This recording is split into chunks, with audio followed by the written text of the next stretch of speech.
إن هذا القرآن يقص على بني إسرائيل أكثر الذي هم فيه يختلفون وإنه لهدى ورحمة للمؤمنين. إن ربك يقضي بينهم بحكمه وهو العزيز العليم.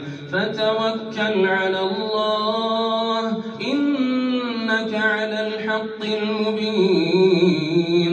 إنك لا تسمع الموتى ولا تسمع الصم الدعاء إذا ولوا مدبرين. وما أنت بهاد العمي عن ضلالتهم إن تسمع إلا من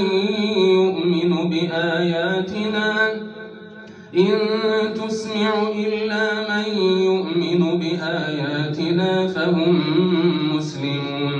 وإذا وقع القول عليهم أخرجنا لهم دابة من الأرض تكلمهم أن الناس كانوا بآياتنا لا يوقنون.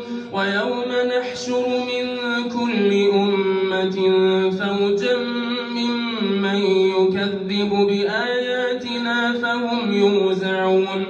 حتى إذا جاءوا قال أكذبتم بآياتي ولم تحيطوا بها علما أم ماذا كنتم تعملون. ووقع القول عليهم بما ظلموا فهم لا ينطقون.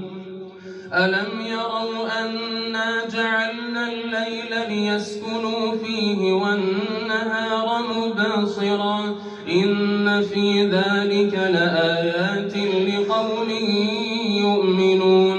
ويوم ينفخ في الصور ففزع من في السماوات ومن في الأرض إلا من شاء الله وكل أتوه داخرين. وترى الجبال تحسبها جامدة وهي تمر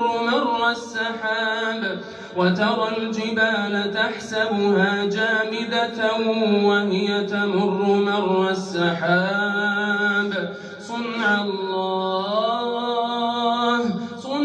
الله الذي أتقن كل شيء إنه خبير بما تفعلون. من جاء بالحسنة فله خير منها وهم من فزع يومئذ آمنون. ومن جاء بالسيئة فكبت وجوههم